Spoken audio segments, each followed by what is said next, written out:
Alam nyo, minsan yung suporta na parang pinakamalakas, yun pala yung pinakanakakasira. Paano nangyayari yun? Yung mga salitang dapat sana nagbubuklod, sila pa pala yung nagiging dahilan ng hidwaan. Tara silipin natin to. Okay, so para masagot natin yan, kailangan muna nating maintindihan ang isang napaka-importanteng konsepto. Ito yung tinatawag na subversion, o sa madaling salita, paano nga ba nagiging sabotahe ang dapat sanang suporta. So ano ba tong subversion? Isipin nyo, ito yung sitwasyon kung saan ang isang grupo o kilusan, sinasadya man o hindi, nagsisimula ng kumilos laban sa sarili nilang goal. Parang sinisira nila yung sarili nilang pundasyon mula sa loob. Kakaiba, di ba? Ang tanong ngayon, sa sobrang ingay ng social media, paano mo malalaman kung ano ang tunay na suporta at ano yung patagong paninira? Well, para malaman natin, titingnan natin ang isang real-world example. Isang mensahe na sa unang tingin mukhang suporta, pero baka may iba palang ibig sabihin. Okay, let's dive in. Himayin natin itong isang social media post na siyang sentro ng ating pagsisiyasat ngayon. Dito natin makikita kung gaano ka-powerful at kung minsan gaano ka mapanlin lang ang mga salita. So kung titingnan mo to sa unang basa, grabe, ang dating ay isang matinding panawagan ng suporta at proteksyon. Parang sinasabi, hoy magkaisa tayo, focus lang sa goal. Ganon yung vibe, di ba? Ang goal talaga ng mensahe is to be a rallying cry. Pero dito nagiging crucial yung detalye, yung konteksto. Kasi yung grupo na kinakausap nila ay nasaan? Nasa The Hague, kung saan ang International Criminal Court o ICC. So hindi to basta-basta lang na lugar ha, ito mismo ang sentro ng isang napakabigat na legal proceeding. So yun nga, ang sinasabing intensyon, proteksyon at focus. Pero ano ba talaga yung mensahe sa likod ng mga salitang ginamit? What's really being said between the lines? At para mahanap ang sagot dyan, kailangan nating i-dissect yung mismong lengguwahe na ginamit. Dito kasi natin makikita kung paano yung tono na dapat sana ay suporta ay biglang nagiging mas agresibo.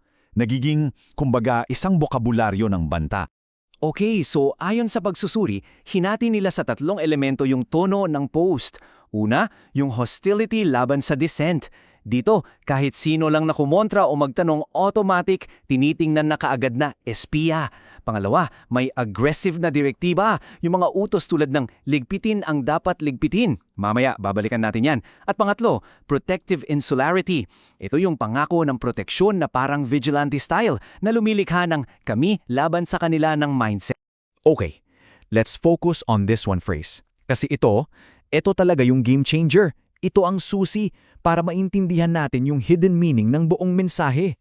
Dito pumapasok yung tinatawag na dobleng kahulugan o double entendre. Kasi kung literal mong isasalin, ang ligpitin ay nangangahulugang to tidy up o mag-ayos. Simple lang, di ba? Pero sa konteksto ng politika sa Pilipinas, lalo na nung kasagsagan ng war on drugs, alam ng marami na may ibang ibig sabihin yan. Isa itong euphemism o pampalubag-lubag na salita para sa pag-alis o pag-eliminate. At dahil sa isang salitang yan, biglang nag-iba ang buong tono ng mensahe. Mula sa suporta, naging banta. Pero hindi lang yan. Gumamit din sila ng dehumanizing language. Tinawag yung mga kritiko na palaka at espiya. Parang tinatanggalan sila ng pagkatao. At higit pa doon, hinihikayat pa ang mga miyembro na maging tik-tik sa isa't isa na ibulong lang daw kung sino ang dapat bantayan.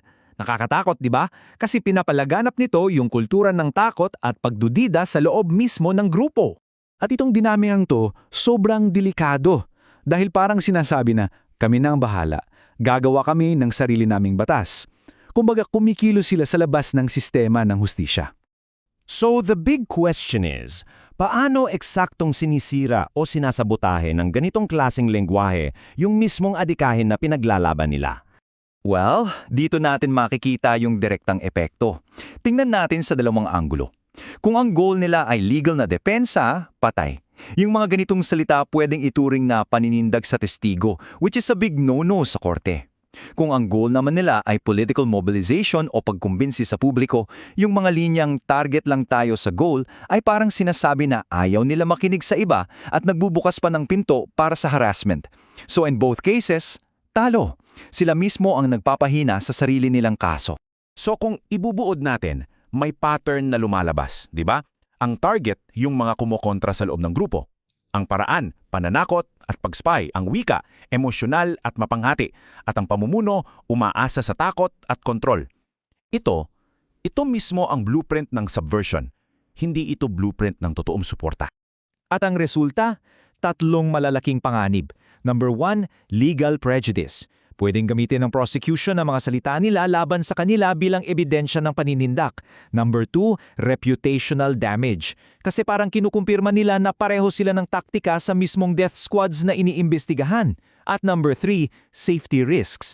Dahil sa ganitong pananalita, mula sa pagiging support group, pwedeng tingnan na sila ng mga otoridad bilang isang militant cell na pwedeng mag-invita ng police action. Okay, so let's zoom out.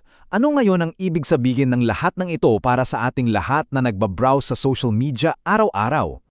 Bukod sa sinisira nito ang sarili nilang adikahin, ang ganitong klase ng lengguwahe ay malinaw na paglabag sa community standards ng halos lahat ng social media platforms. Pasok to sa coordinated harassment, veiled threats o mga patagong banta at intimidation tactics. So, hindi lang ito bad vibes na post ha. Ito ay maituturing ng mapanganib na content. Kaya sa mundong puno ng mga init na debate, paano natin malalaman kung ano ang pasyon at ano ang lason? Ang pinakamahalagang takeaway dito, I think, ay ito. Hindi porket malakas ang boses, ibig sabihin nakakatulong na. Ang kakayahang basahin at intindihin ang mga nakatagang kahulugan sa mga salita ay isang napaka-critical na skill para sa ating lahat online.